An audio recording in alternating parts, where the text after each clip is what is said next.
Over the past 2.5 years, I've spent 2,000 hours meditating in effort to master my inner world and overcome anxiety. So in this sort of journal entry of a video, I invite you to sit back and relax while I sort of recap my experience of meditating to get a sense of what I've learned through this life-transforming process. Spoiler alert, it is not what you would expect.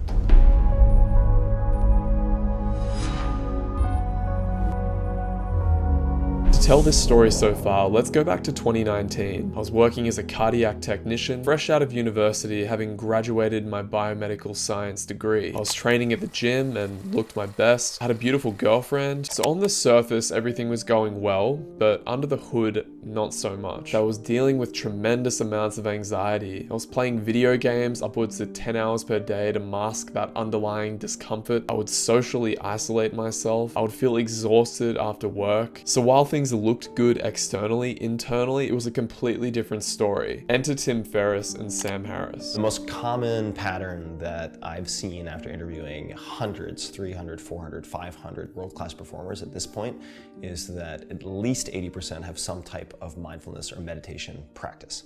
So hearing these words from Tim Ferriss was enough for my scientifically minded mind to incline to want to try meditation. So down I awkwardly sat, and I was immediately hooked. Starting with 5-minute bursts of meditation, a sort of relief I hadn't experienced before toward these anxieties kicked in. One fueled by internal investigation, rather than numbing it with external solutions to the problem. It felt like every time I went to sit down, I was doing an operation on my mind. Taking off the lid and seeing where the bolts were stuck in the hardware, causing me to be reacting and suffer. Looking back at my investigation of my experience at this time, this was still only a really foundational phase. But seeing self-limiting beliefs for the first time was like pulling the veil on like a pit of snakes who were constantly biting and lashing out at me that I was previously completely unconscious toward. And to see the source of this suffering so clearly only motivated me to want to go deeper, moving up to 20 minutes of meditation and even sometimes up to 30 minutes of meditation per day. And while there were many moments of frustration, once you taste experientially the honeysuckle of relief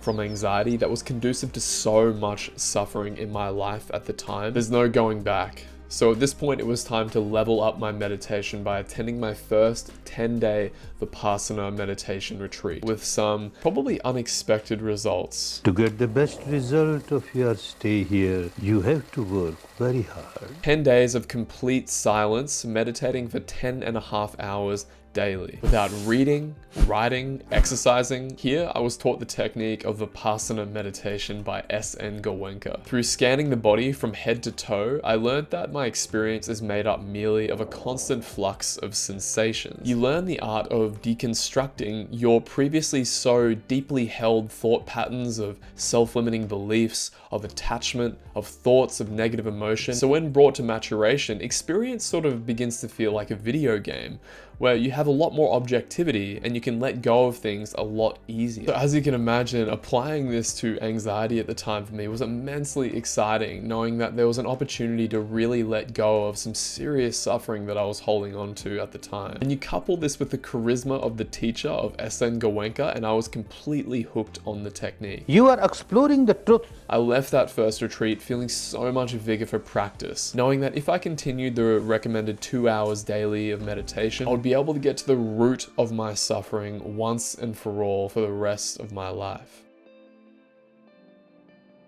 Practicing in this way, daily life saw improvements. I was developing the skill to be able to detach more and more from difficult states of mind, where previously they would have completely consumed me. I became more present, noticing the little things more and more. The chirp of a bird, the rustle of leaves, the sensation of my feet on the ground. Meditation really began to become more of a project that extended beyond the initial scope of better dealing with anxiety. Still, it was a high priority, but as I attended more retreats, my intention of waking up to reality at the deepest level on a moment-to-moment basis began to predominate more and more as the new goal. But this would come at a cost.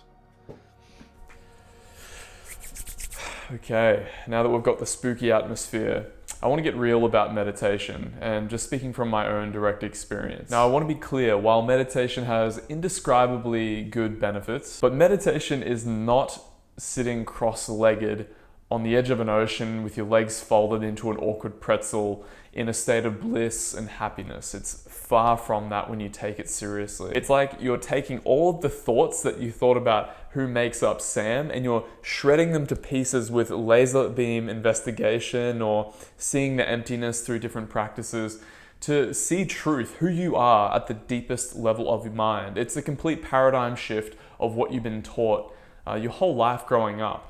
It's like waking up from a dream. But my experience has shown me, and many others can attest to this on forums and whatnot, that this comes at a cost sometimes because you're forced to face the stuff that was otherwise unconsciously driving your behavior, the sort of shit that you never wanted to look at. The dark repressed memories, the traumas, and all that stuff will resurface in deep meditation when taken seriously. And as time went on for me, this sort of practice was bringing up a lot of difficult negative emotions, the layering on top of the previous stuff that I was already dealing with, but it was coming up because I had the stillness of my mind was giving free rein for all of this material to resurface again and for allowing me to process it. But because I didn't have that firmer psychological base, it was just kicking my ass in daily life.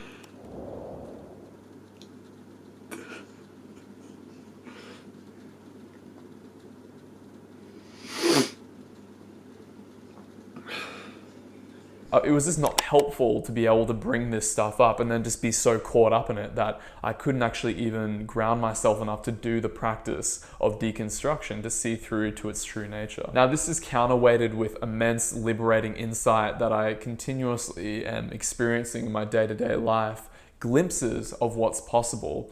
But there's definitely moments where sometimes this material is just too difficult to deal with. So I would just be careful, and I would advocate being careful for people considering deep practice like this. It's worth it immensely, amazingly, but you just have to be careful because these things are sometimes like playing with fire.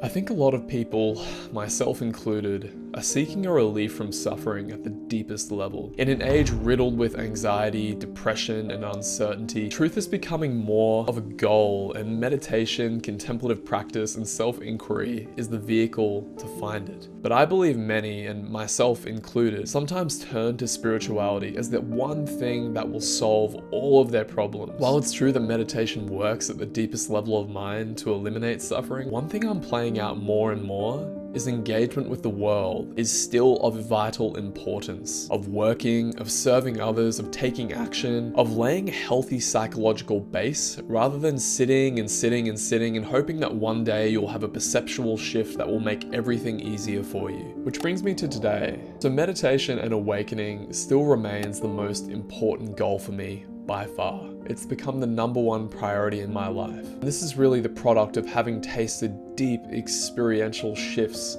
that are completely liberating, moment to moment, with what seems to be more frequency in my daily experience. I'm now more serious about practice than I've ever been, working with a teacher one-on-one once per fortnight, still practicing 2 hours daily, studying courses on non-duality, and even helping facilitate processes for others. Practice has really become a way of life. It permeates into every single moment of my experience, and I honestly can't even remember the last time that I've genuinely felt bored, because every single moment of experience is an opportunity for investigation, from the crinkle of leaves in the distance to the most crippling and otherwise debilitating fear.